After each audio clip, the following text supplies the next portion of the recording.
Hello babies, how are you all? क्या हाल है? तो भाई, कहाँ थे अपन? क्या सर, आज कोई बात बात नहीं, मस्ती नहीं, जोक्स नहीं, वही आपके पथेटिक जोक्स? हाँ हाँ, पथेटिक ही लगेंगे ना तुमको तो मेरे जोक्स। आज कोई जोक्स वगैरह नहीं यार, आज स्ट्रेट पढ़ाई की बात। तुम लोग साले हंसते ही नहीं हो मेरे जोक्स पे, क्या जोक्स करूं तुम्हारे सामने? हाँ भाई, क्या देख रहे थे अपन? कंपनी मीटिंग पार्ट 1 चल रहा था।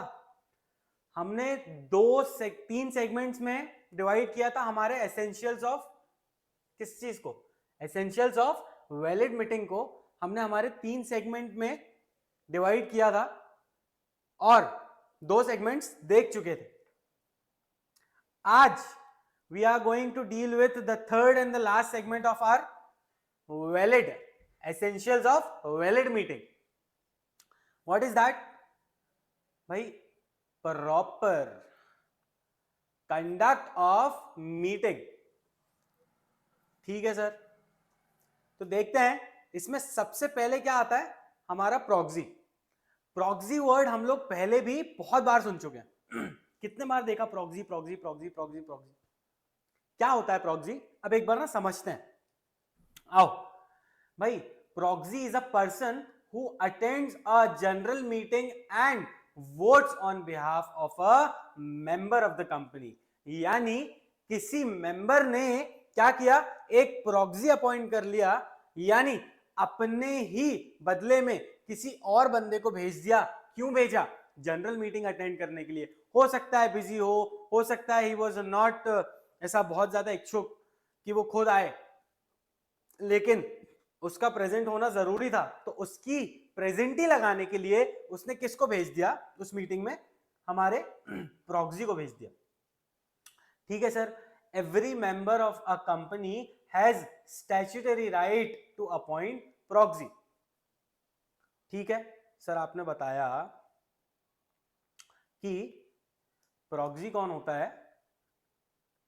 Proxy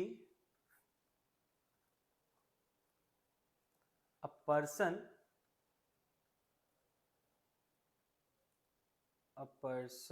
who attends meeting,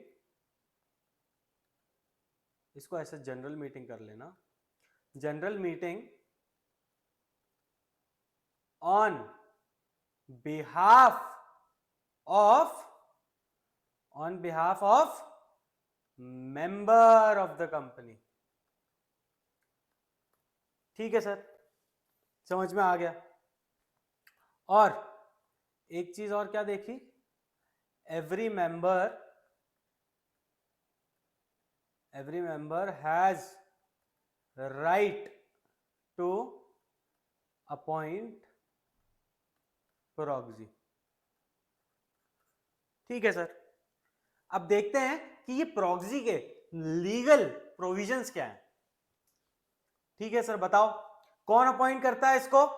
any member of the company entitled to attend and vote at meeting of the company shall be entitled to appoint another person as a proxy.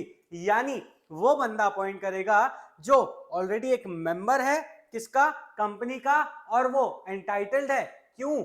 एक proxy appoint करने के लिए। वो बंदा proxy appoint करेगा और उसके पास जो है ना, उसके पास राइट्स हैं। राइट्स काय के हैं? वोट करने के।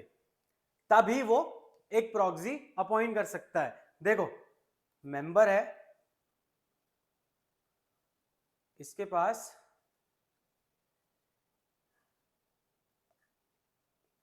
ही is entitled to vote and he is entitled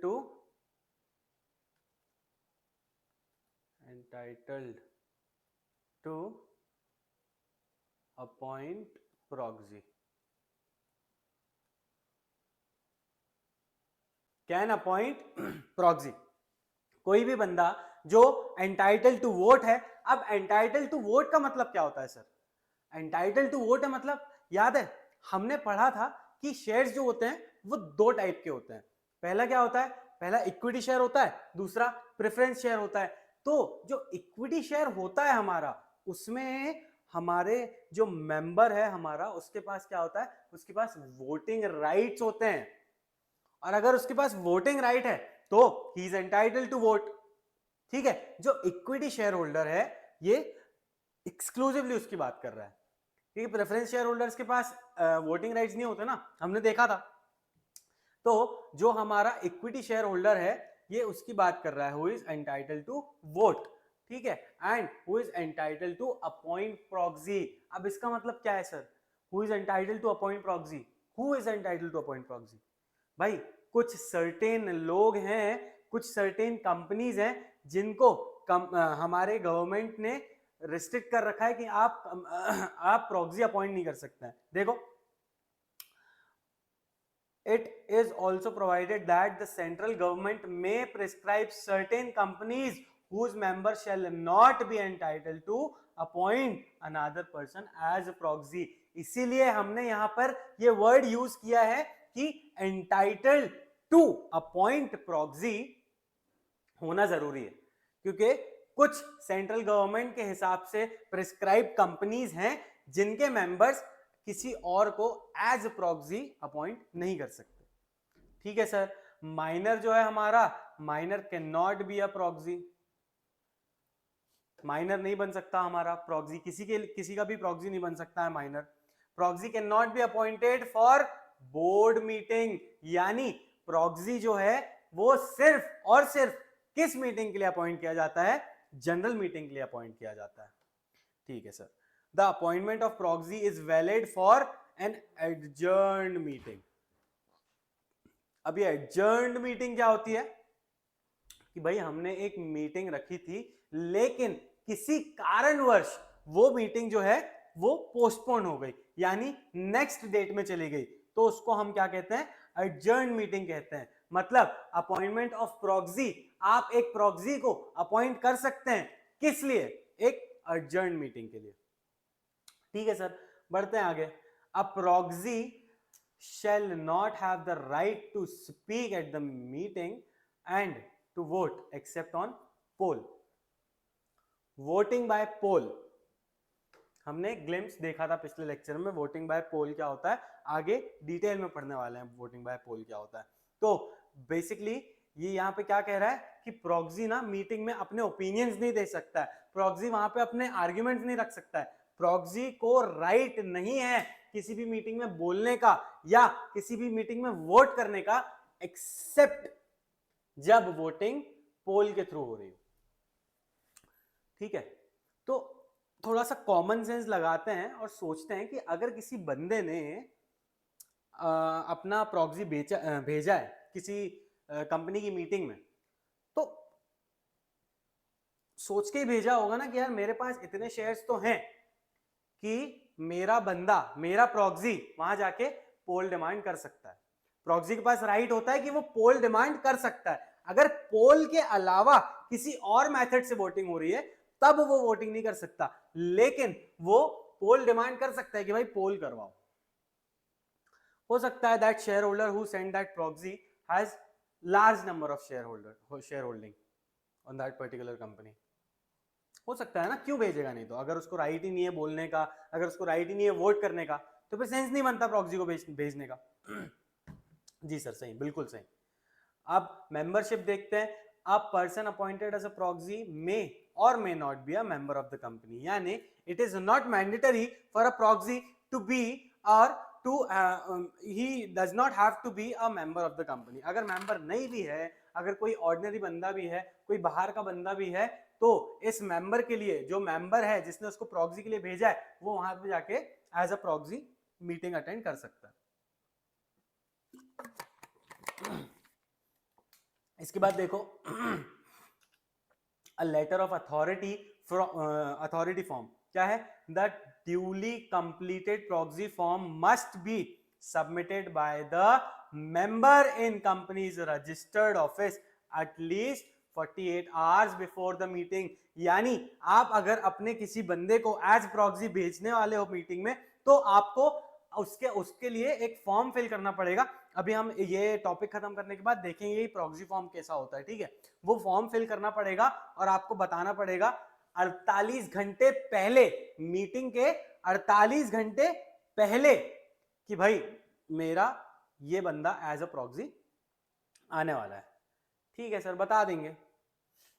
अब इस प्रॉक्सी का जो रजिस्टर होता है, मतलब समझो कोई मेंबर है, उसको देखना है कि कौन किसका प्रॉक्सी बन के आया था, क्यों आया था, तो खैर वो हमको पता चल जाएगा कि प्रॉक्सी ने वोट कैसे किया उस हिसाब से। लेकिन इसकी जो भी एक्टिविटीज होंगी, a member can inspect proxy form by giving not less than 3 days notice to the company. अगर कोई मेंबर चाहे तो प्रॉक्सी फॉर्म देख सकता है, बशर्ते उसको 3 दिन पहले, उस जब भी वो चेक करना चाहता है उसके 3 दिन पहले कंपनी को एक नोटिस देना पड़ेगा। ठीक है सर, वेल एंड गुड, करवा देंगे। ठीक है, डन। अब समझो ये मोशन क्या चीज है, मोशन क्या होता है। मोशन देखने से पहले एक बार प्रॉक्सी फॉर्म देखें, देखना है। चलो जरा प्रॉक्सी फॉर्म दिखाता हूं मैं तुम लोगों को। मेरी बेबसी का वेलकम बैक बेबीज। सॉरी यार, वो कुछ तो भी टेक्निकल ग्लिच हुआ, स्क्रीन वैसे का वैसे ही अटक गया। तो क्या देख रहे थे हम लोग, प्रॉक्सी समझ लिया था ना। अभी प्रॉक्सी फॉर्म देखने वाले थे अपन। चलो आओ प्रॉक्सी फॉर्म देखते हैं क्या है। तो yes sir, please show us a proxy form. Yes sir, proxy form क्या होता है देखते हैं। फॉर्म नंबर MGT11 में जाता है भाई ये। इसका मतलब नाम जो अपन प्रॉक्सी फॉर्म देख रहे हैं, अपने को नाम नहीं है तो ऐसा याद रखा तो चलता है, एडिशनल इंफॉर्मेशन है। देखो form number MGT11 proxy form. अब यहाँ पे क्या आएगा, यहाँ पे हमारे मेंबर का नाम आएगा, जो भी मेंबर भेजने वाला है उसका रजिस्टर्ड एड्रेस। ये देखो, ये कंपनी का नाम Yukon India limited, registered office company का कहाँ पे है, बैंगलोर में। ये सारी, ये देखो ये CIN देखा था हमने, कॉर्पोरेट आइडेंटिफिकेशन नंबर। उसके बाद we being the member, member अपना नाम लिखेगा, एड्रेस लिखेगा ये। फिर उसके बाद एज माय प्रॉक्सी, ये प्रॉक्सी का नाम लिखेगा यहाँ पे। ये सारी डिटेल्स, ये सब क्या है, ये यहाँ पे अपना स्टैम्प लगेगा। स्टैम्प देखा है ना तुम लोगों ने, स्टैम्प देखा है या नहीं देखा तुम लोगों ने। ये सारी चीजें हैं, ऐसा दिखता है भाई प्रॉक्सी फॉर्म। समथिंग समथिंग, मैंने बताया ना ये सारी चीजें बिल्कुल रियल टाइम रे, रियल टाइम, सब कुछ रियल टाइम, एवरीथिंग जो जो तुम पढ़ने वाले हो सब रियल टाइम मिलेगा तुम लोगों को। चलो नेक्स्ट टॉपिक शुरू करें।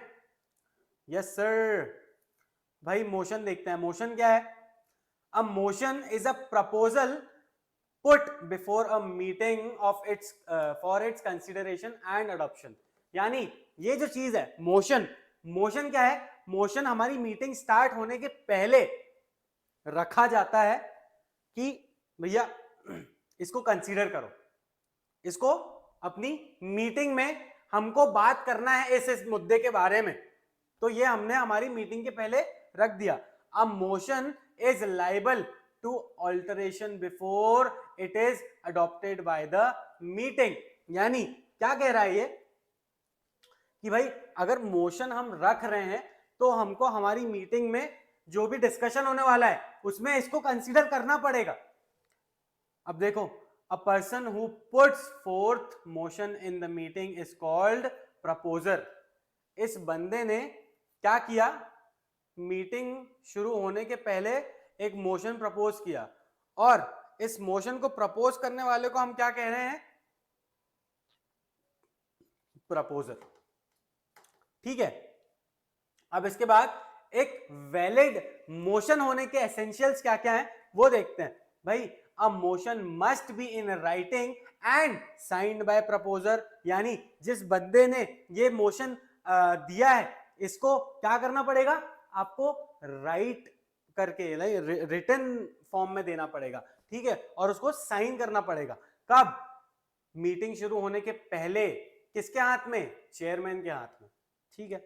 A motion should not contain any argument, inference और defamatory expression, यानी आपके मोशन में ऐसी कोई चीज नहीं होना चाहिए जो किसी को डिफेम कर रही है या फिर आर्ग्यूमेंटेटिव है, ठीक है।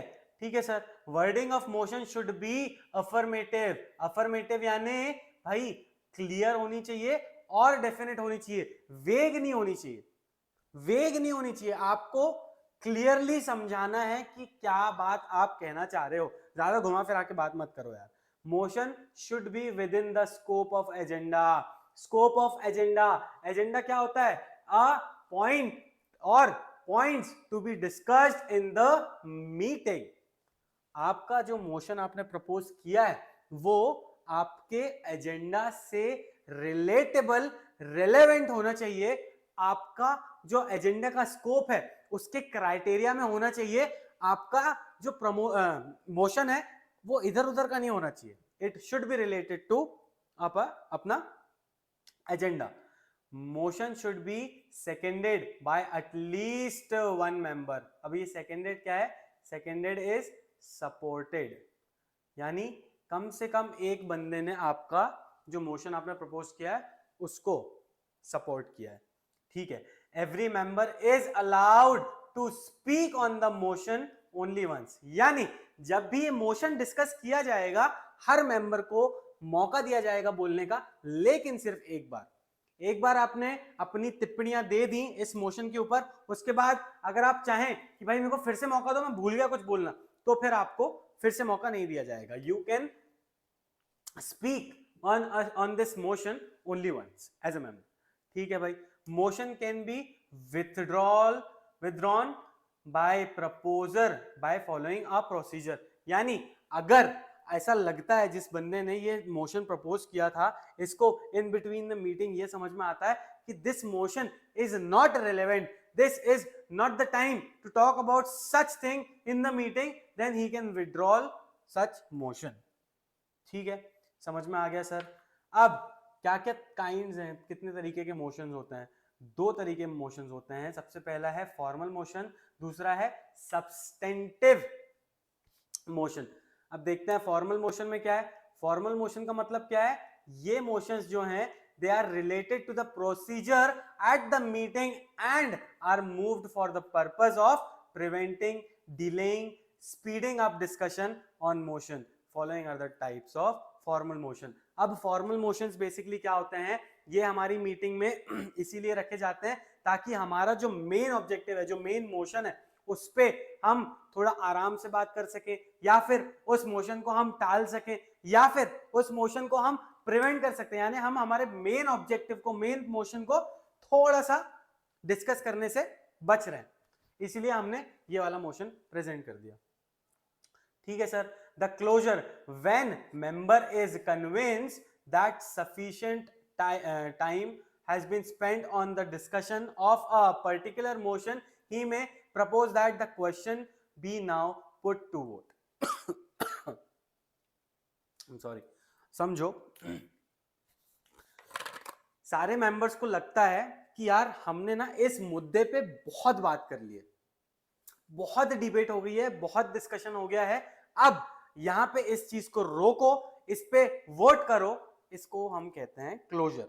यानी अगर हमने किसी एक मुद्दे पे बहुत बात कर ली है तो उसको रोक दिया जाता है, क्यों, क्योंकि हमको हमारी मीटिंग का टाइम बचाना है, ठीक है। See the object of this motion of closure,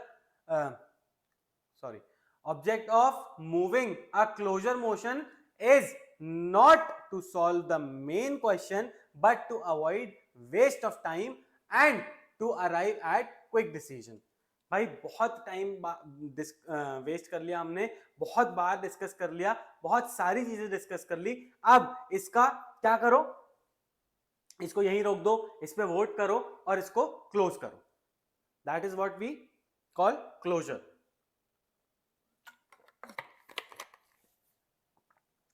ठीक है sir. Previous question motion, the main purpose of this motion is to prevent discussion on the main motion. See भाई मेन मोशन में बात नहीं करनी हमको, इसलिए हमने हमारा प्रीवियस क्वेश्चन मोशन पे बात करना शुरू कर दिया, क्योंकि हमको लगता है कि जो हमारा मेन मोशन है वो उतना इंपॉर्टेंट नहीं है, रादर हमारा प्रीवियस क्वेश्चन था वो थोड़ा ज्यादा इंपॉर्टेंट था। इसीलिए हम मेन मोशन में ना ज्यादा बात करते हुए हम अपने प्रीवियस मोशन में बात करते हैं। See when some member comes to the conclusion that it is unwise or inconvenient discussion on the main motion, they may move to the previous question. The wording of this motion is the question be not now put. यानी भाई हमारा जो main motion है ना, that should not be put here at this point of time. भैया हमारा main motion जो है वो उतना जरूरी नहीं है, वो हमारे इस डिस्कशन से रिलेवेंट नहीं है, या फिर वो उस चीज के बारे में डिस्कस करना अभी वाइज नहीं है, थोड़ा इनकन्वीनियंट है। तो हम क्या करते हैं, हम हमारे प्रीवियस क्वेश्चन पे बात कर लेते हैं। If it is carried the discussion on the main motion is drop. See main motion को भाड़ में डालो, पुराने मोशन की बात करते हैं। ठीक है, द नेक्स्ट बिजनेस मोशन क्या कहता है हमारा, the next business motion, this motion is similar to previous question motion. The object of moving such motion is to shelve discussion on the main motion before the meeting. The wording of this motion is the meeting to proceed the next business. See, नाम से ही क्या लग रहा है कि ये motion कुछ तो भी हमारे आने वाले फ्यूचर बिजनेस या नेक्स्ट बिजनेस के बारे में डिस्कस करने वाला है। ठीक है, एग्जैक्टली वही बात कर रहा है। हमारे पिछले मोशन में क्या था कि हम मेन मोशन को छोड़ के हम हमारे प्रीवियस मोशन की बात करते हैं, इसमें हम हमारे मेन मोशन को छोड़ के आने वाले नेक्स्ट बिजनेस की बात करते हैं। ठीक है, such motion is generally moved when a member is of the opinion that the main motion under discussion is of little importance. See हमारा मेन मोशन उतना इंपॉर्टेंट नहीं लग रहा है, तो other important items of the business are not yet transacted. In such a case, the motion is put to vote, and if it is carried, the original motion is dropped at once, and the meeting proceeds to the next business. Main motion पे उतना ज्यादा दम नहीं लग रहा था, तो हमने क्या किया, उसको ड्रॉप कर दिया और हमने अपनी मीटिंग को आगे बढ़ाया और हमने हमारे नेक्स्ट बिजनेस मोशन पे बात की। ठीक है, fair enough. Adjournment of debate motion, adjournment क्या था, पोस्टपोनमेंट। ठीक है, by this motion discussion on the motion can be postponed, यानी अभी हमें कोई मोशन के बारे में बात नहीं करनी। अभी मतलब थ्रू आउट द मीटिंग, पूरी शुरू से लेके आखिरी तक किसी मीटिंग में बात नहीं करनी। तो हमने क्या किया, adjournment of debate motion apply कर दिया कि भाई हमको अभी इस मोशन के बारे में बात नहीं करनी, अभी मतलब इस मीटिंग में ही नहीं करनी, ना अभी ना बाद में। तो एक काम करो, इसको पोस्टपोन कर दो, हम अगली मीटिंग में कभी देखेंगे इस बारे में। The wording of this motion is the debate on this subject be adjourn. भैया अडजर्न कर दो, इस मुद्दे में हमको कोई डिबेट नहीं करनी है, बाद में देखेंगे। The mover of the motion feels, mover यानी जिसने ये मोशन दिया है, किसको, चेयरमैन को। ठीक है, motion feels that additional information is required for further discussion and this discussion should be delayed for particular period. हमने हमारा ये जो मोशन दिया था, इसमें अभी भी थोड़ी बहुत रिक्वायरमेंट्स हैं कि हम इसमें थोड़ी और इंफॉर्मेशन ऐड करें, तो इसको हम अभी डिस्कस नहीं करते हैं, इसको हम डिस्कस करेंगे हमारे आने वाली मीटिंग्स में, या फिर इसको बाद वाली मीटिंग्स के लिए आप पोस्टपोन कर दो। ठीक है sir. If it is carried the debate will postpone, if it is lost the debate continues. यानी अगर इस पे सारे हमारे मेंबर्स हैं उनकी सहमति हो जाती है तो इसको हम ड्रॉप कर देते हैं, लेकिन अगर ये फेल हो जाता है तो फिर डिबेट जो है वो कंटिन्यू रहेगी भाई साहब। ठीक है sir. Adjournment of meeting motion, यहाँ पे तो भैया एक मुद्दे की नहीं पूरी की पूरी मीटिंग की बात हो रही है कि भाई हमारी जो मीटिंग है हमको मीटिंग ही नहीं करनी, मीटिंग को ही एडजर्न करो। इफ इट इज कैरीड यानी सबने सहमति दी तो मीटिंग क्या होगी, पोस्टपोन हो जाएगी आने वाली डेट पे। और अगर सबने सहमति नहीं दी, वोट्स अगर ज्यादा हैं कि नहीं नहीं मीटिंग अभी होगी, तो फिर मीटिंग अभी ही होगी।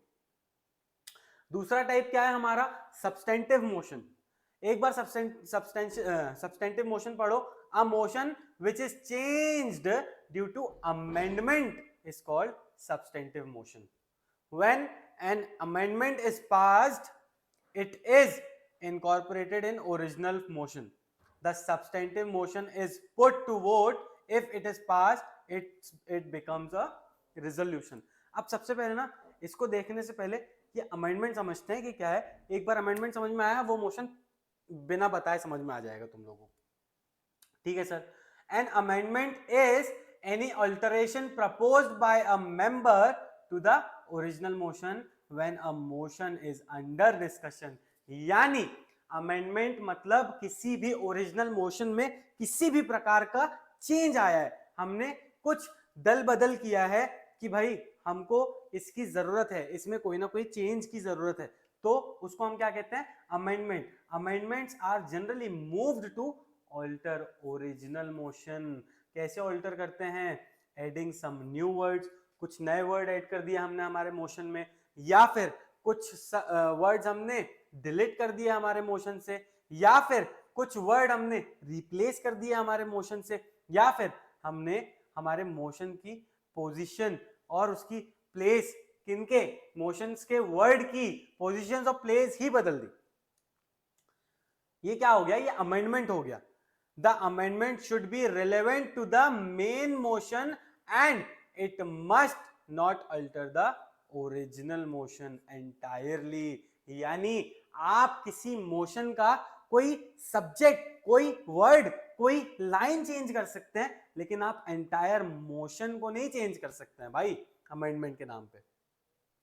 ठीक है सर, समझ में आ गया क्या है ये, substantive motion which is changed due to amendment. यानी कोई ना कोई चेंजेस की वजह से हमारे मोशन में चेंज आया, यानी हमने कुछ अमेंड किया हमारे मोशन में, उसको हम क्या कहते हैं, सब्सटेंटिव मोशन कहते हैं। When an amendment is passed it is incorporated in the original motion. हमने अमेंडमेंट जो किया, हमने चेंजेस जो किए, वो कहां पे किए, हमने जो चेंजेस किए वो हमारे ओरिजिनल मोशन में किए थे। ठीक है, the substantive motion is put to vote. अब जो हमने सब्सटेंटिव मोशन बन गया, यानी हमारे ओरिजिनल मोशन में जो हमने अमेंडमेंट्स किए, उन अमेंडमेंट्स के होने के बाद वो मोशन क्या कहलाया, वो मोशन कहलाया सब्सटेंटिव मोशन।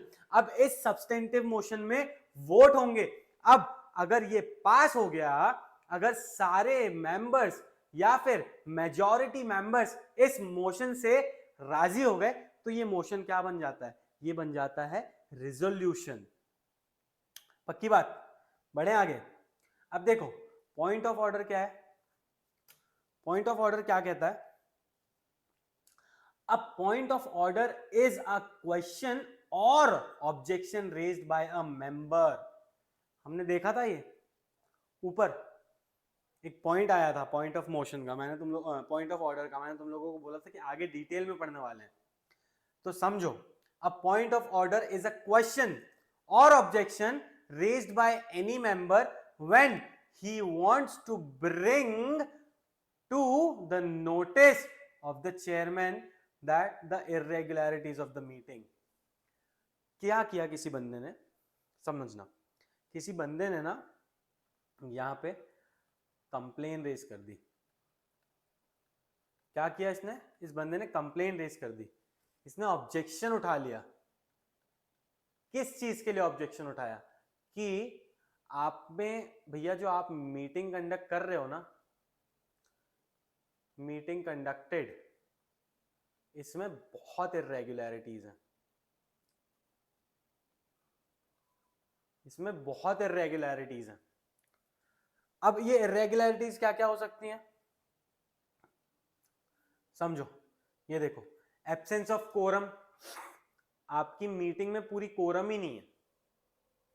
यानी हम जैसे हमने देखा था कि हमारी पब्लिक कंपनी के एक पब्लिक कंपनी है जिसके मेंबर्स 1000 है, उसमें हमारी कोरम कितनी रहनी चाहिए, कितनी, 5 मेंबर्स की कोरम होनी चाहिए। अब एक पब्लिक कंपनी की जनरल मीटिंग हो रही है जिसमें 5 लोग कम से कम होने चाहिए, वहां पे 5 लोग हैं ही नहीं। तो इस बंदे ने क्या किया भैया, ऑब्जेक्शन रेज कर दिया। अब ये जो ऑब्जेक्शन रेज किया इसको हम कहते हैं पॉइंट ऑफ ऑर्डर।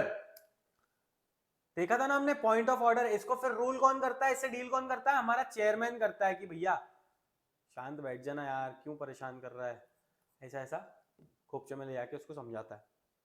फिर क्या है, breach of any rule relevant to the meeting, कोई रूल तोड़ा है, मीटिंग चलते चलते आपने कोई ऐसी हरकत की जिससे आपने रूल ब्रेक किया, या फिर ऐसा कोई डिसीजन लिया जिससे आपके रूल ब्रेक हुए, ठीक है।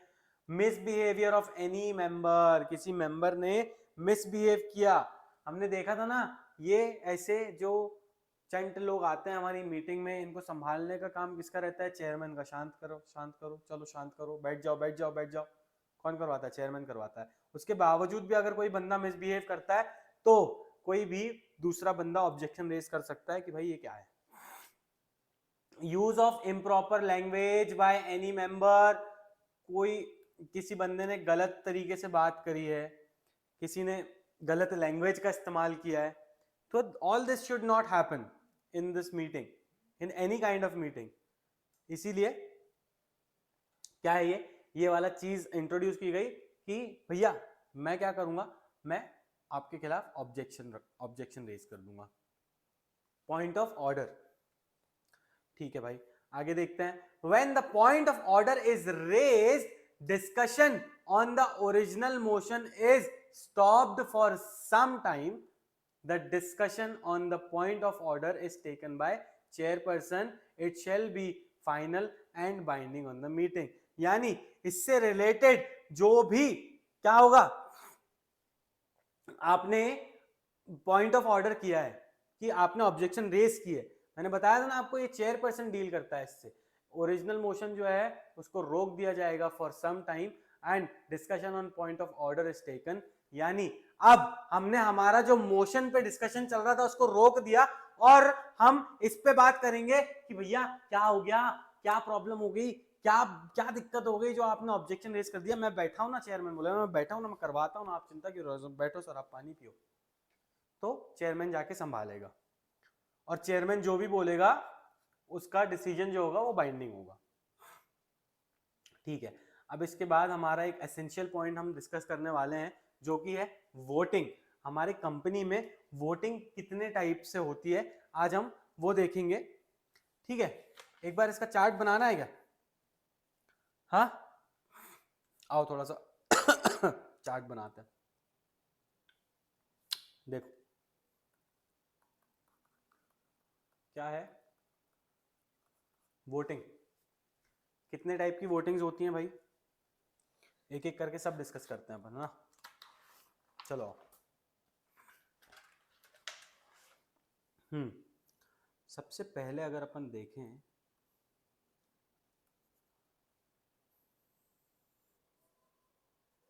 वोटिंग, तो सबसे पहली वोटिंग जो होती है वो होती है vote by voice.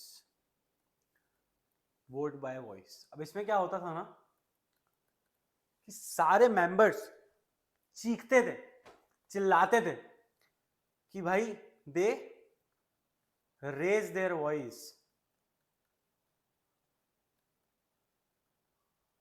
they used to raise their voice। ऐसे में जो मेंबर्स चाहते हैं कि रेजोल्यूशन पास हो जाए वो चिल्लाते थे यस, और जो मेंबर्स चाहते हैं कि रेजोल्यूशन ना पास हो, तो वो चिल्लाते थे नो। ये लोग जोर से चिल्लाते थे और इनकी आवाज के हिसाब से चेयरमैन डिसाइड करता था कि भाई रेजोल्यूशन पास किया जाएगा या फेल किया जाएगा। मतलब कोई सेंस है इस बात का? बस यही बात थी कि इस चीज को अब प्रैक्टिस से हटा दिया गया। ये चीज उतनी प्रैक्टिस नहीं की जाती है अब हमारे कंपनीज के हमारे स्ट्रक्चर में, क्योंकि इसमें होता क्या था ना, इसमें ऐसा वेगनेस रहती थी, जैसे एक्यूरेटली समझ में नहीं आता था कि यार क्या डिसीजन लिया जाए, मतलब क्या डिसीजन लिया जाए कि हाँ हाँ जोर से आया या ना जोर से आया। ठीक है, एक बार और देखेंगे इसको, पढ़ेंगे क्या कह रहा है ये। ठीक है, फिर इसके बाद हमारा सेकेंड वोटिंग आता है वोटिंग बाय डिवीजन। अब देखो ये क्या कह रहा है हमारा voting by division. This method is, इसमें क्या होता था ना, इसमें दो दो ग्रुप्स बना दिए जाते थे। समझो ये यहां पे ना डिवीजन हो जाता था, डिवाइडेड इनटू टू ग्रुप्स। मतलब मेंबर्स को दो ग्रुप में डिवाइड कर दिया जाता था और इन लोगों से अलग अलग वोटिंग करवाई जाती थी। कैसे वोटिंग करवाई जाती थी कि भाई आप बताओ कि आप जो यस के फेवर में है वो एक साइड हो जाओ और जो नो के फेवर में है वो एक साइड हो जाओ। यानी देखो ये जो ग्रुप डिवाइड हुआ ना, ये लोग जो यस वाले लोग हैं वो एक साइड आ जाओ और जो नो वाले लोग हैं वो एक साइड आ जाओ। अब इनका ना काउंट होता था कि किसका ज्यादा है, कौन ज्यादा है, यस वाले लोग ज्यादा हैं या फिर नो वाले लोग ज्यादा हैं। तो इस काउंट के हिसाब से रेजोल्यूशन पास या फिर फेल होता था। अगर ज्यादा लोग यस वाले हैं, फेवर में हैं, तो भैया रेजोल्यूशन पास, और अगर फेवर में नहीं है तो रेजोल्यूशन फेल। ठीक है, अब इसके बाद हमने देखा, हमने दो मेथड्स देख लिए। हमारी तीसरी मेथड है voting by show of. Show of नहीं रे, शो ऑफ हैंड्स। क्या समझ में आ रहा है? इससे क्या समझ में आ रहा है? शो ऑफ हैंड से क्या समझ में आता है तुम लोगों को, बताओ।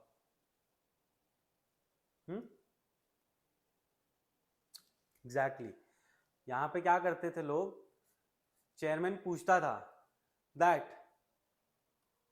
वेदर दिस resolution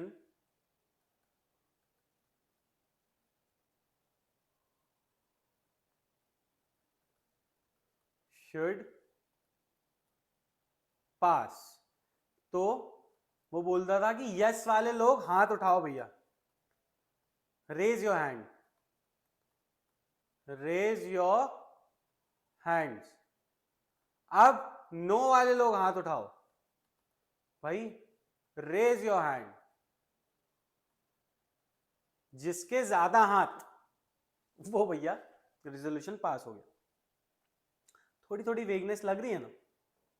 एग्जैक्टली अब समझो, इसीलिए ना हमने हमारे मेथड्स को थोड़ा थोड़ा थोड़ा थोड़ा इवॉल्व करते गए, इवॉल्व करते गए, और फिर हम पहुंचे वोट बाय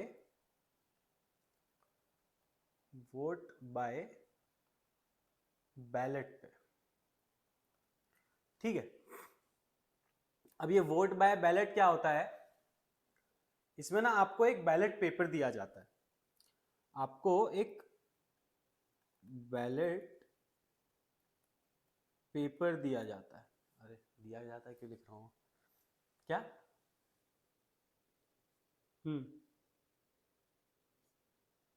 नहीं नहीं नहीं, वैसे नहीं, वैसे नहीं। आपको हाथ रेज करना है, अगर आपको वोट करना है तो आप भाई, आपको जब भी वो बोल रहा है कि भाई हाथ रेज करो अगर आप चाहते हो कि रेजोल्यूशन पास हो जाए, तो आपको वो काउंट कर लेता है। ऐसा थोड़ी होता है दोनों में भी हाथ उठा लोगे, नहीं नहीं नहीं, पागल कुछ भी। हाँ, तो क्या है, आपको एक बैलेट पेपर दिया जाता है। अब ये बैलेट पेपर में ना आपको आपका वोट लिखना होता है कि भाई आप फेवर में हो या फिर अगेंस्ट में हो। हर रेजोल्यूशन का होता है, रेजोल्यूशन 1, रेजोल्यूशन 2, रेजोल्यूशन 3, रेजोल्यूशन 4, हर रेजोल्यूशन के लिए आपको ऑप्शन दिया होता है कि भाई एक रेजोल्यूशन 1 में मैं फेवर कर रहा हूं, 2 में मैं अगेंस्ट हूं, 3 में मैं अगेंस्ट नहीं हूं, मैं फेवर कर रहा हूं, 4 में मैं अगेंस्ट हूं या मैं फेवर कर रहा हूं। ऐसे आपको ऑप्शन दिया होता है, यस और नो का ऑप्शन दिया होता है। ऐसे नहीं होता है, ऐसे देखो, ये यस का ऑप्शन होता है और ये नो का ऑप्शन होता है। आपको टिक करना होता है कि भाई आप चाहते हैं या फिर नहीं चाहते हैं, तो आपको इस हिसाब से ऐसा टिक करना पड़ता है। ठीक है, तो ये क्या होता है हमारा वोट बाय बैलेट। इसमें क्या होता है, आपके वोट की सीक्रेसी मेंटेन रहती है और थोड़ा ऐसा ऑथेंटिक वे भी लग रहा है हमको ये कि हाँ यार, थोड़ा सा जस्टिफाइड लग रहा है कि हाँ सही तरीके से वोटिंग हो रही है ये। इसके बाद हम देखते हैं नेक्स्ट हमारी कौन सी वोटिंग है, वोटिंग इलेक्ट्रॉनिकली। अभी क्या हो गया है, अरे पैंडेमिक के बाद से ये वोटिंग इलेक्ट्रॉनिकली वाला सीन बहुत चलने लगा है कि भाई घर में बैठे बैठे ही वोटिंग हो जा रही है।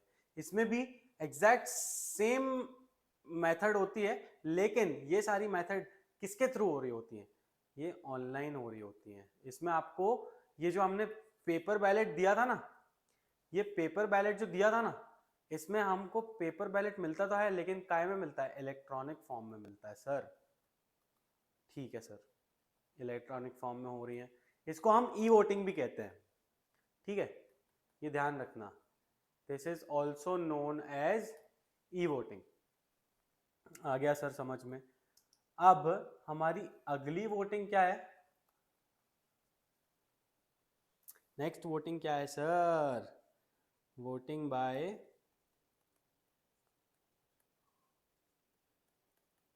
Postal ballot. बैलेट तो समझा, पोस्टल बैलेट बोले तो पोस्टल बैलेट क्या होता है ना भाई, कुछ हम यूजुअली क्या करते हैं इस पोस्टल बैलेट के सीन में कि हम हमारा ये जो बैलेट पेपर होता है इसको ऐसे पर्सनली ना देके, पर्सनली कैसे बैलेट हम कैसे देते हैं, मीटिंग में एक एक को ऐसा ऐसा बैलेट थमा दिया कि भाई अपना अपना वोट लिखो और सबमिट कर दो वापस। इसमें क्या होता है, हम हमारा जो बैलेट पेपर होता है इसको पोस्ट करते हैं। किसको पोस्ट करते हैं, हमारे सर्टेन मेंबर्स को पोस्ट करते हैं कि भाई हम चाह रहे हैं कि आप ये रेजोल्यूशन पास करो, या फिर डायरेक्टर्स को कि भाई आप हम आपको जो बैलेट है इसको पोस्ट कर रहे हैं, इसमें जो जो भी रेजोल्यूशन है आप इसको फेवर कर रहे हो या फिर इसके अगेंस्ट हो, इसको करके वापस हमारे पास भेज दो। तो ये क्या होता है, ये बाय पोस्ट होता है, it is sent to members by post. ठीक है, अब इसको मेंबर्स क्या करेंगे, मेंबर्स रेजोल्यूशन जो भी होंगे उसमें अपना वोट देंगे, या तो फेवर या फिर अगेंस्ट, और इसको वापस दिल post back, post back to company. ठीक है सर, समझ में आ गया।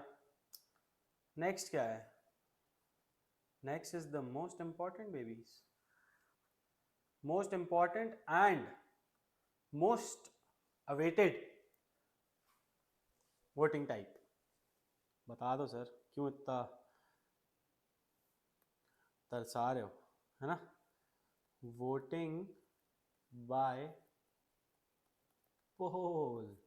इस पोल ने बहुत पोल लगाया हमारे, नहीं क्या है ये voting by pole, voting by pole, voting by पोल। अब समझो वोटिंग बाय पोल क्या होता है ना, इसमें हमने देखा था कि भाई वोटिंग बाय पोल यानी ये कौन डिमांड करता है? जो यूजुअली लार्ज शेयर होल्डर होता है, जिसकी शेयर होल्डिंग कंपनी में बहुत ज्यादा होती है। हमने देखा था कि यूजुअली शो ऑफ हैंड से कोई भी रेजोल्यूशन या कोई भी डिसीजन लिया जाता है कि भाई show of hand, show of hand, show of hand, show of hand से वोटिंग हो रही है। जब शो ऑफ हैंड्स से वोटिंग हो रही है तब ये बंदा क्या करेगा? ये बंदा पोल डिमांड करेगा, क्योंकि he is a large share holder और इसके पास ज्यादा क्या है? More shares. तो he will not accept decisions taken by show of hands. तो ये क्या करेगा? ये पोल डिमांड करेगा।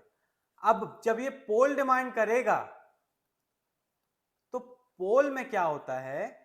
पोल में हर मेंबर के पास क्या राइट है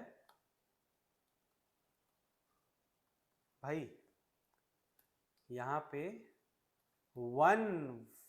वन शेयर वन वोट। यानी अब जब इस शेयर के पास मान लो 1,00,000 शेयर्स हैं तो ये वोट भी कितने बार कर सकता है? 1,00,000 बार। यानी एक रेजोल्यूशन में 1,00,000 वोट्स। ठीक है, जाहिर सी बात है, जब कोई लार्ज शेयर होल्डर है, मेरे शेयर्स जो हैं ज्यादा होल्ड कर रहा हूं मैं, तो मैं क्यों शो ऑफ हैंड से जाऊंगा? भाई मैं तो पोल डिमांड करूंगा ही। ठीक है, चलो आओ आगे देखते हैं, एक बार रीड करते हैं ये सब। बाप रे, नाइस, गुड चार्ट। एक बार देखते हैं सारी वोटिंग्स जो है, हमने चार्ट तो बनाया, एक बार रीड करके देखते हैं क्या कह रहा है ये। Voting bye voice. Under this method the members are requested to say yes if they are in favor of the motion or say no if they are against the motion. Decision is taken on the basis of volume of voice. This method is exercised rarely. The volume of voice does not give the clear idea about majority votes. देख लिया भैया, vote by division. Under this method, present members are divided into two groups, members in favor and those against the matter are asked to go in different rooms, then they trend on the meeting is ensured by counting and chairman declares the result. अलग अलग room में दोनों members को, जो favour में है और जो अगेंस्ट में है, इन दोनों को अलग अलग रूम में फेंक दिया दोनों को, और इनको काउंट किया कि भाई कौन ज्यादा है। इस हिसाब से हमने हमारा मोशन बनाया, पास किया। भाई दिस मेथड क्या है, कौन सी मेथड है? Show of hands. This method is used in general meeting of company after discussion on the motion the chairman request the member to raise their hands in favor or against the motion. The chairman declares the result by counting numbers of hands in favor or against the proposal. Simple, sweet. Voting by ballot. Under this method, to record the vote, ballot paper are distributed to every member and they deposit it in ballot box. The vote are counted and result is declared. This method maintains secrecy in voting. आपने जिसको भी vote किया है, favour में किया है या फिर अगेंस्ट में किया है, ये आपकी सीक्रेसी को मेंटेन रखता है। ठीक है sir. Voting electronically. The central government may prescribe certain companies for having compulsory electronic voting in general meeting. Member may exercise his right to vote by the electronic mean. यानी आपको कुछ companies हैं ऐसी जिनको प्रिस्क्राइब किया है government ने कि आपको भाई मैंडेटरीली एक्सरसाइज करना है. मैंडेटरीली आपको क्या एक्सरसाइज करना है? एक इलेक्ट्रॉनिक वोटिंग जनरल मीटिंग में करना ही करना है. कोई जनरल मीटिंग आपने रखी और आपको उसमें इलेक्ट्रॉनिक वोटिंग रखना ही पड़ेगा. ठीक है। Voting by postal ballot, central government may prescribe certain companies for having voting by postal ballot, postal ballot paper are sent by post to members. Members fill करने के बाद वापस भरते हैं, वो अपना फेवर किया या अगेंस्ट में दिया और फिर वो वापस भेज देते हैं। Voting by poll, poll can be demanded after declaration of the result by show of hands. Show of hand का रिजल्ट आ गया, लेकिन मैं उससे संतुष्ट नहीं हूं, मैं नहीं हूं भाई संतुष्ट। मैंने क्या किया, under this method each member can vote in proportion to the number of shares held by him, यानी polling paper are given to members and proxies for recording their votes, the result of poll is final and not to be challenged. मैं show of hand से संतुष्ट नहीं था, मैंने क्या किया, मैंने पोल डिमांड किया। कंपनी ने पोलिंग पेपर्स दिए, सबने उसको फिल किया, अगेंस्ट दिया या फेवर में किया, वट एवर, जो भी डिसीजन आया, इसके बाद ये जो डिसीजन है it is not going to change, that is going to be the final decision. ठीक है sir. Legal provision regarding voting by poll, the chairman can demand poll. ठीक है, चेयरमैन डिमांड कर सकता है poll in case of private company. Private company के case में poll can be demanded by one member when not more than 7 member are present. 7 लोग अगर present हैं एक प्राइवेट कंपनी में तो एक बंदा भी पोल मांग सकता है। By 2 members when more than 7 members are present. 2 लोग भी मांग सकते हैं अगर 7 लोग प्रेजेंट है तो।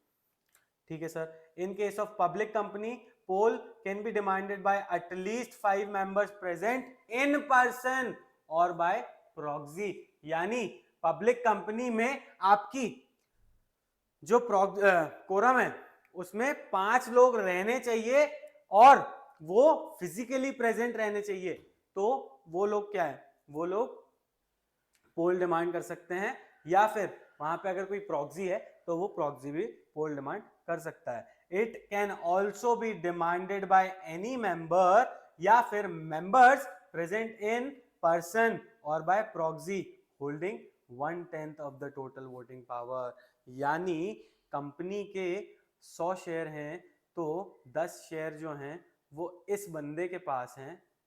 ये बंदा क्या करेगा, he has the right to demand पोल।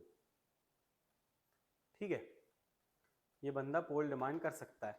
कब डिमांड करेगा, जब इसके पास 10% शेयर्स हैं कंपनी के, इसके पास कंपनी के 10% शेयर्स हैं। The poll must be conducted within 48 hours of the demand. आज मैंने मांगा है आपसे पोल, भैया 48 घंटे के अंदर अंदर मेरा पोल आप करवाओगे और जल्दी से जल्दी उसका फैसला करोगे। The decision taken by poll is final and can not be change.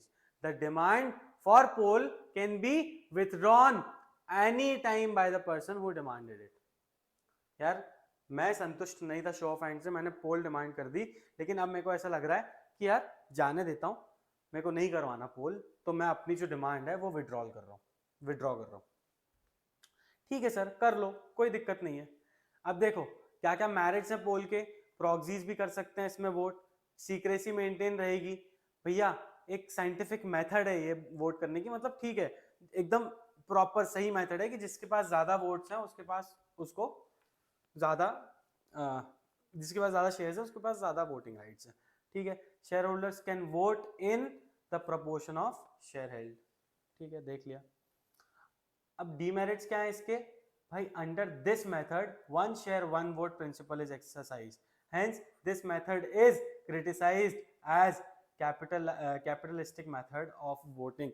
यानी जिसको हमने अपना मेरिट भी बताया कि भाई 1 शेयर 1 वोट, उसी को हमने क्रिटिसाइज भी किया, क्योंकि ये क्या है, ये काफी कैपिटलिस्टिक मेथड है, यानी बहुत ज्यादा ऐसा जिसने जो बड़े शेयर होल्डर्स हैं सिर्फ वही उस कंपनी का मैनेजमेंट संभालेंगे, छोटे शेयर होल्डर्स की तो कोई वैल्यू नहीं है। इस हिसाब से इसको कैपिटलिस्टिक मेथड कहा गया है और इसको क्रिटिसाइज करते हैं बहुत लोग। This method is expensive, time consuming and complicated. काफी कॉम्प्लिकेटेड होती है, टाइम भी लगता है इसमें। क्योंकि अब बंदा वोट करेगा, इतने सारे वोट्स हैं, हमको देखना पड़ेगा किसके पास कितने वोट्स हैं, उस हिसाब से शेयर्स हैं, उसको उस हिसाब से उसको वोट्स देंगे। तो ये वाली जो ये मेथड है ना, ये काफी जैसा टाइम कंज्यूमिंग है। चलो हमारा नेक्स्ट पॉइंट क्या है, नेक्स्ट पॉइंट देखते हैं, resolution. The motion accepted in a meeting is called resolution. जो हमने अभी मोशन देखा था, जो भी मोशन डिस्कस होता है और उसको फाइनलाइज कर दिया जाता है, यानी सारे मेंबर्स या मेजॉरिटी ऑफ द मेंबर्स उसके फेवर में वोट कर देते हैं, तो वो मोशन क्या बन जाता है भाई, वो मोशन तब्दील होके रेजोल्यूशन बन जाता है। A resolution is a formal and final decision of meeting. Final decision है, हमने हमारे मोशन को किसमें कन्वर्ट कर लिया, रेजोल्यूशन में। कैसे कन्वर्ट कर लिया, उसको फेवर में पास करके, ठीक है। No discussion is allowed on the resolution. एक बार रेजोल्यूशन बन गया उसके बाद आप उस पर बात नहीं कर सकते, आप राजी हो जो हो या ना हो, आपको मानना पड़ेगा कि ये जो मोशन है ये रेजोल्यूशन बन चुका है। Every resolution should be recorded in minutes book. Minutes book हमने देखा था, कंपनी के जितने भी मीटिंग्स होंगे उनकी मीटिंग का रिकॉर्ड रखेगा हमारा सेक्रेटरी, उसको हम बोलेंगे मीटिंग बुक। जो भी रजिस्टर में वो सारे रिकॉर्ड्स मेंटेन करेगा उसको हम कहते हैं minutes book. Every resolution should B brief and framed in affirmative form, यानी थोड़े क्लियर फॉर्म में हो, वेग ना हो भाई, जबरदस्ती का घुमा फिरा के नहीं कर रहा हो, एकदम क्लियर एंड ब्रीफ। ब्रीफ भाई, ब्रीफ, छोटा छोटा, मतलब एकदम जबरदस्ती बढ़ा चढ़ा के घुमा फिरा के नहीं करना है, सादा सिंपल रखना है। Number of members voting in favour and against the resolution should be mentioned. Resolution should be draft in present tense. Resolution जो भी ड्राफ्ट होगा, जो पास हुआ है, उसको हम प्रेजेंट टेंस में ही लिखते हैं। Resolution can not be altered. एक बार रेजोल्यूशन बन गया फिर आप उसमें कोई चेंजेस नहीं कर सकते भाई साहब, ठीक है। मोशन में, मोशन के टाइम जितने चेंजेस करना है कर लो, लेकिन मोशन से एक बार जो रेजोल्यूशन बन गया उसके बाद आप उसमें कोई चेंजेस नहीं कर सकते। अब देखते हैं कितने टाइप के रेजोल्यूशंस होते हैं। ऑर्डिनरी रेजोल्यूशन है, ठीक है। अब ऑर्डिनरी रेजोल्यूशन क्या है, a resolution which is passed by simple majority. Simple majority क्या है सर, सिंपल मेजॉरिटी यानी simply more than 50% of the person have voted in favor, यानी more than 50% of the vote should be in favor of the motion and ordinary resolution need not to be submitted to registrar of the company। अब समझो, जो हमारा ordinary motion होता है इसको हमको registrar of the company के पास ऐसा सबमिट नहीं करना होता। अगर ये कह रहा है कि हम ऑर्डिनरी को आरओसी के पास सबमिट नहीं करते, तो कोई ना कोई ऐसा रेजोल्यूशन तो जरूर होता होगा जिसको हम हमारे आरओसी के पास सबमिट करते हैं, आगे देखेंगे, ठीक है। The notice of the meeting need not require to explain the particulars of any ordinary resolution. For example, approval of statutory report, alteration of share capital, declaration of dividend, approval of director। ये सारी चीजें जो है ना, ये आपको ordinary resolution में सब पर्टिकुलरली आपको इनका नोटिस नहीं देना है कि ये सब चीजें डिस्कस होने वाली हैं या इसका हमने रेजोल्यूशन पास किया। ये कौन कर लेगा, ये बोर्ड ऑफ डायरेक्टर्स अपने में कर लेते हैं। Auditor report and final accounts, election of directors, appointment of secretary and auditor, fix there consideration etcetera. देखो हमने पढ़ा था ना, हमारे बोर्ड ऑफ डायरेक्टर्स जो होते हैं उनका काम क्या होता है, उनका काम, एक काम ये भी होता है ना कि अपॉइंटमेंट ऑफ ऑडिटर भी एक काम है ना उनका, ठीक है सर। तो अब देखते हैं कि स्पेशल रेजोल्यूशन क्या होता है। Resolution which is passed by special majority. अब स्पेशल मेजॉरिटी क्या होती है, स्पेशल मेजॉरिटी यानी इट इज पास्ड बाय 3/4 और 75% ऑफ मेजॉरिटी वोटिंग, यानी 75%, 75% मेंबर्स ने जो वहां पे प्रेजेंट थे और वोट किया है, उनमें से 75% लोगों ने आपके रेजोल्यूशन को पास किया है, आपके रेजोल्यूशन के फेवर में वोट किया है, तो ये क्या कहलाएगा, ये हमारा स्पेशल रेजोल्यूशन कहलाएगा। the number of votes in favor of motion should be 3 times of the vote cast against the motion. भाई जो हमारा फेवर में आया है वो हमारा 3 टाइम होना चाहिए किससे, जो हमारा अगेंस्ट में आया उससे, यानी सिंपली 3/4 होना चाहिए हमारी वोटिंग फेवर में। ठीक है sir. Purpose of passing special resolution should be mentioned in the notice of the meeting. A special resolution is passed in general meeting only. General meeting में ही होगा, हमारे जो मेंबर्स हैं, हमारे शेयर होल्डर्स हैं, उनकी सहमति में, उनके रहते में ही होगा। ठीक है। और ये वोट भी कौन कर रहे हैं, ये हमारे शेयर होल्डर्स ही वोट कर रहे हैं। ये हमारे बोर्ड मीटिंग नहीं है, ये हमारी जनरल मीटिंग है, यानी यहाँ पे कौन है, हमारे मेंबर्स, हमारे शेयर होल्डर्स वोट कर रहे हैं, ओनर्स वोट कर रहे हैं। Notice of special resolution has to be given to the member 21 days before the meeting. ठीक है। स्पेशल रेजोल्यूशन अगर हम पास कर रहे हैं या फिर हमने प्रपोज किया है स्पेशल रेजोल्यूशन, तो इसका जो भी नोटिस होगा, it will have to be given to the members 21 days before the meeting.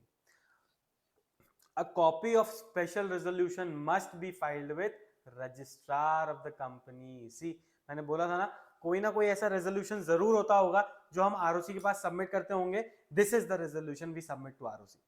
Special resolution कैसे करते हैं, ई फाइलिंग करते हैं on MCA portal within 30 days of passing resolution. भाई आज मेरा रेजोल्यूशन पास हो गया है, अब यहां से 30 दिन के अंदर अंदर मेरे को अपने रेजोल्यूशन का रजिस्ट्रेशन करवाना है, किसके पास, आरओसी के पास। ठीक है सर, आ गया, समझ में आ गया। एग्जाम्पल्स ऑफ स्पेशल रेजोल्यूशन, क्या क्या एग्जाम्पल है, change in the name of a company. See I told you कि कंपनी का नाम चेंज करना is not that easy task. इसके लिए हमको क्या लगता है, हमको मेजॉरिटी वोटिंग, हमको स्पेशल मेजॉरिटी वोटिंग लगती है, यानी 75% वोटिंग लगती है। ठीक है। Shifting of registered office of the company from one state to another, एक स्टेट से दूसरे स्टेट में जाने के लिए हमको क्या लगता है, स्पेशल रेजोल्यूशन लगता है।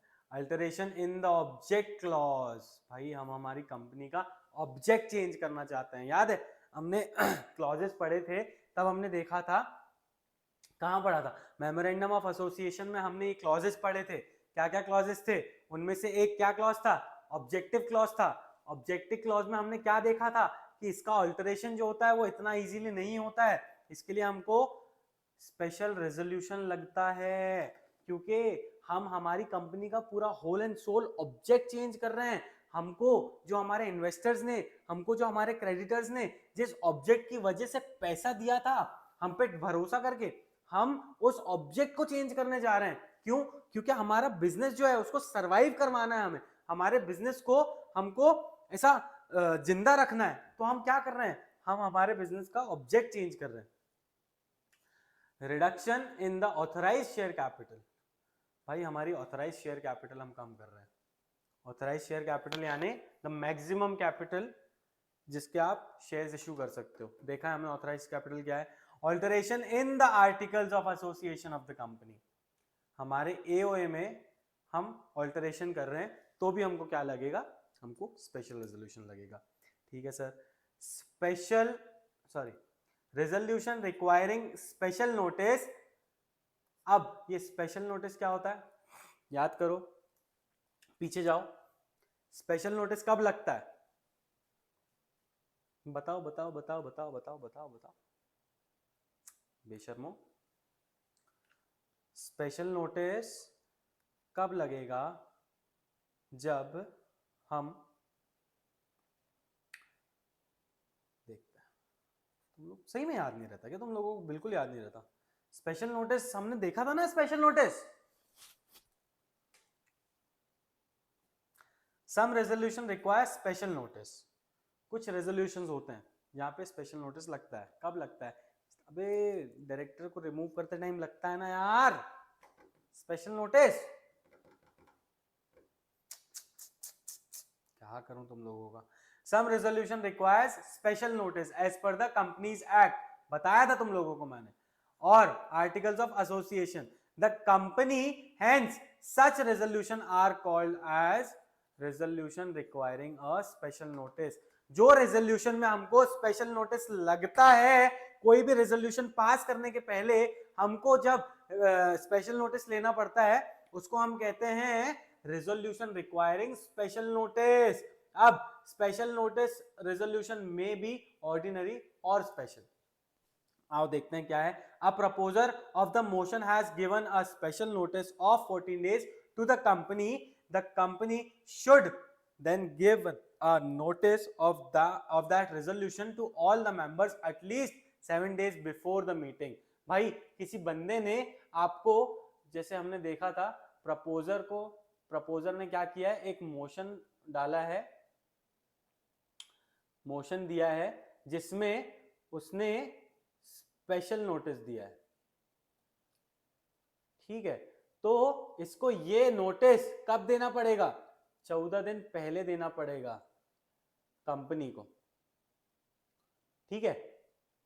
किसको देगा? कंपनी को। और यही कंपनी सारे मेंबर्स में ये वाला जो रेजोल्यूशन है जो पास होने वाला है या फिर डिस्कस करने किया जाने वाला है, सारे मेंबर्स को 7 दिन पहले मीटिंग के बताएगी कि भाई ऐसा ऐसा नोटिस आया है हमारे पास, ठीक है। Under the companies act for the following resolution requires special notice. अब देखो क्या क्या चीजों में हमको स्पेशल नोटिस लगता है। Resolution to appoint a person as a auditor then other than a retiring auditor. अब जो हमारा ऑडिटर रिटायर होने वाला है, यानी जिसकी टर्म खत्म होने वाली है, जिसको हम रीअपॉइंट कर सकते हैं, लेकिन उसको रीअपॉइंट ना करके हम कोई नए बंदे को एज एन ऑडिटर अपॉइंट करना है, तो हमको क्या लगेगा? हमको क्या लगेगा? स्पेशल नोटिस लगेगा। Resolution providing that a retiring auditor shall not be reappointed, यानी जो कोई डायरेक्टर है अपना रिटायर होने वाला है, रिटायर बाय रोटेशन पढ़ा था हमने, रिटायर होने वाला है, उसको हम रीअपॉइंट कर सकते थे, लेकिन उसको हम रीअपॉइंट नहीं कर रहे हैं, ठीक है। रिटायरिंग ऑडिटर सेम थिंग, और उसके बाद डायरेक्टर के लिए भी same thing. Resolution to remove a director, भाई डायरेक्टर को निकालना है हमको before the expiry of his term. हम डायरेक्टर को निकाल रहे हैं, कब? जबकि उसकी टर्म पूरी भी नहीं हुई है, फिर भी उसको हम निकाल रहे हैं, तो हमको क्या लगेगा? स्पेशल नोटिस लगेगा। Appointment of a person as a director in a place of the director removed. अब जब हमने उस बंदे को रिमूव किया एज अ डायरेक्टर, तो उसकी जगह कोई डायरेक्टर होना भी जरूरी है। तो जब हम कोई नए डायरेक्टर को अपॉइंट करेंगे, तो उस डायरेक्टर को अपॉइंट करने के लिए भी हमको क्या लगेगा? हमको स्पेशल नोटिस लगेगा, ठीक है सर। सॉरी।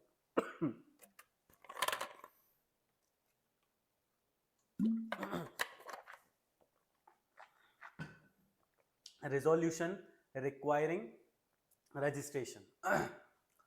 भाई कौन कौन से रेजोल्यूशन होते हैं जिनका रजिस्ट्रेशन करवाना जरूरी होता है? किसके पास रजिस्ट्रेशन करवाना होता है? हमारे रजिस्ट्रार ऑफ द कंपनी के पास, ठीक है। उनको हम क्या कहते हैं? Resolution requiring registration. Resolution should be filed with registrar with in 30 days after it's passing. 30 दिन के अंदर अंदर हमने कोई रेजोल्यूशन किया है, उसको हमको रजिस्टर करवाना है, किसके पास? आरओसी के पास। सारे स्पेशल रेजोल्यूशन करवाने होते हैं।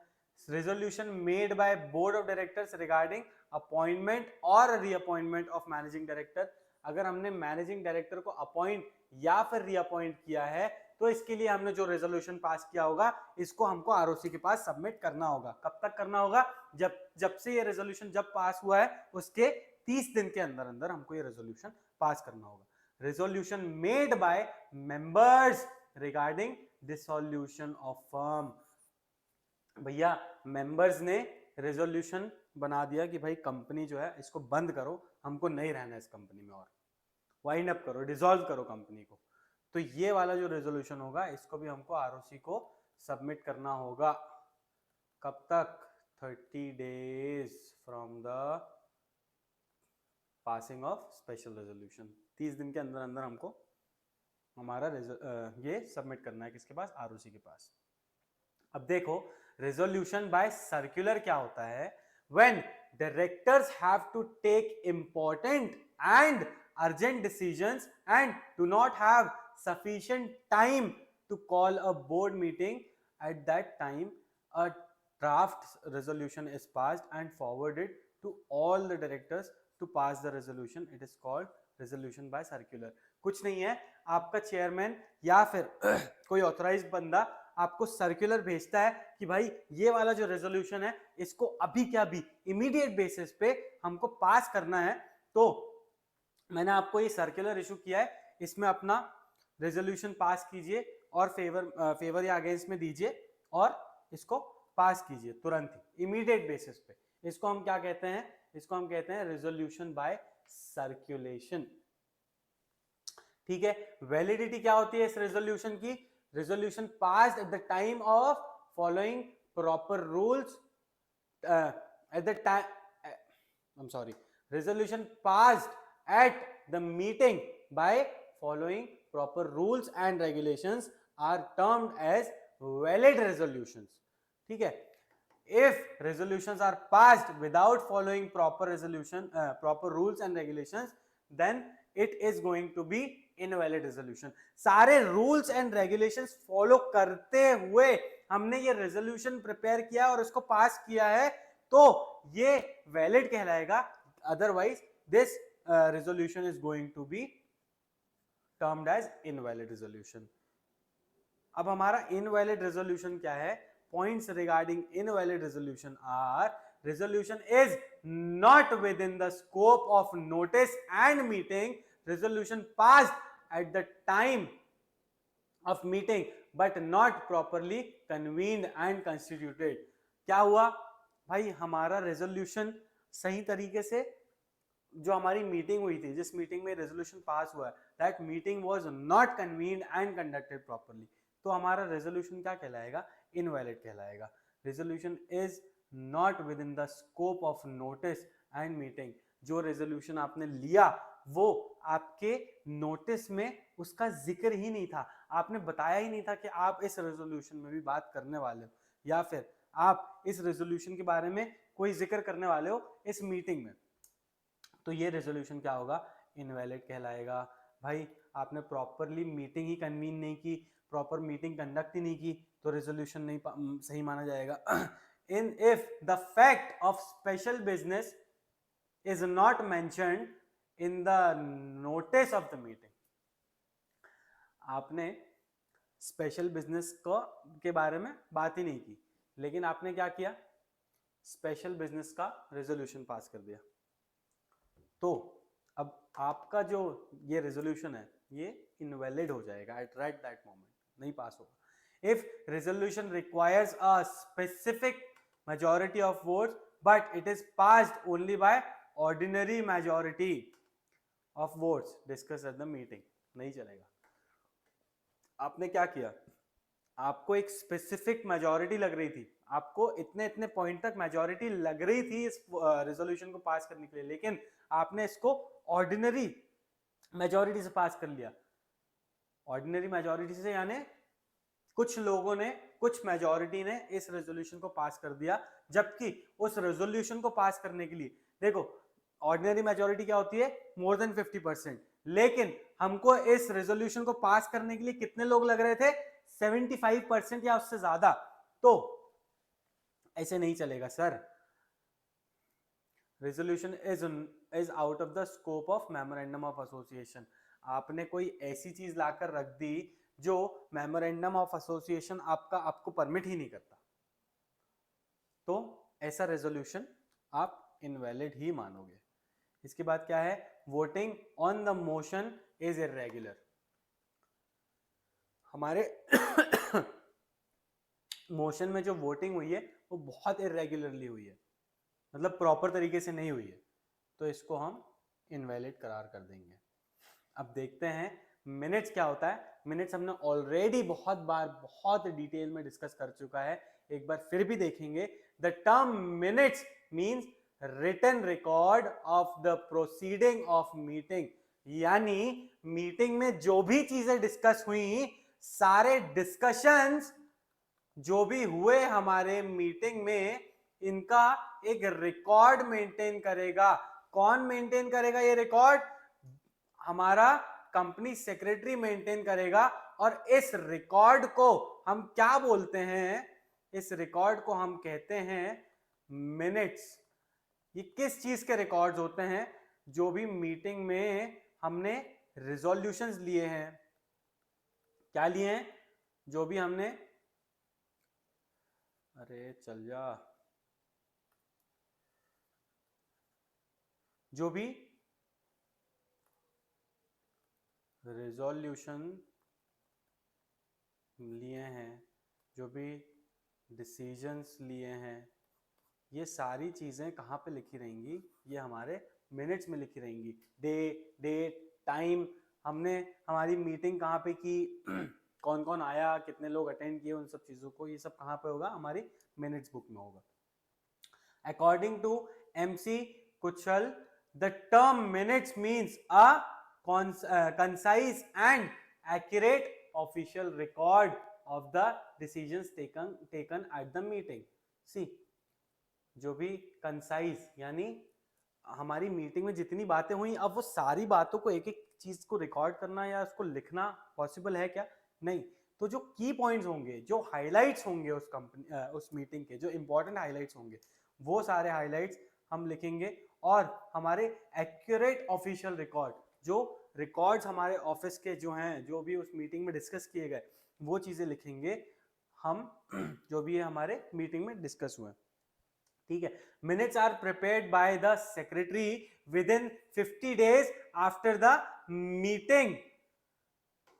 15 दिन के अंदर अंदर, जैसे ही मीटिंग हुई उसके 15 दिन के अंदर अंदर एक कंपनी सेक्रेटरी सारे मिनट्स को रिकॉर्ड करके रख देगा। Minutes are recorded in minutes book and written in the past tense, यानी हम जब भी अपने मिनट्स बुक बनाते हैं, उसमें जब भी हम अपने मिनट्स लिखते हैं, तो हम उसको पास्ट टेंस में लिखते हैं। ठीक है। After preparing minutes it should be passed in consecutive meetings, यानी हमारी जो आने वाली मीटिंग्स हैं उस पे हम ये चीजें इंस्पेक्ट कर सकते हैं या इनको खोल सकते हैं, हमारे मिनट बुक्स को। Minute books for general meeting and board meeting are maintain separately. अगर हम जनरल मीटिंग के मिनट्स बना रहे हैं तो उसके लिए अलग बुक होगी, और अगर हम बोर्ड मीटिंग के मिनट्स बना रहे हैं तो उसके लिए अलग बुक होगी। ठीक है सर? Okay sir. अब एक बार इंपॉर्टेंस देख लेते हैं, क्या क्या है मिनट्स के इंपॉर्टेंस। ऑथेंटिक रिकॉर्ड, यानी ये जो रिकॉर्ड है ये कब लिया गया है? ये मीटिंग के दौरान लिया गया है। मीटिंग में जो इंपॉर्टेंट डिस्कशंस हुए ये उसका रिकॉर्ड है, यानी इसमें कोई गलती की गुंजाइश हो सकती है क्या? Of course not. तो ये इसमें क्या है? ऑथेंटिसिटी होती है कि भाई मीटिंग में जो भी डिस्कशन हुआ है वो सब यहां मिलेगा। Detail information about proceeding of the meeting is made available through minutes। ठीक है सर।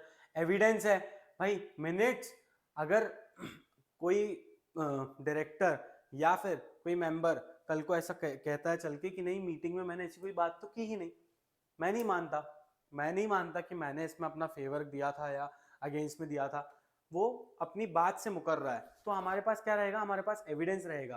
क्या रहेगा? मिनट्स, कि भाई ये देख ये हमारे पास ना रिकॉर्ड है, अच्छे से देख ले कि तूने ना ये बोला था। Minutes can be used as prima facie legal evidence. Prima facie as in on the face of it,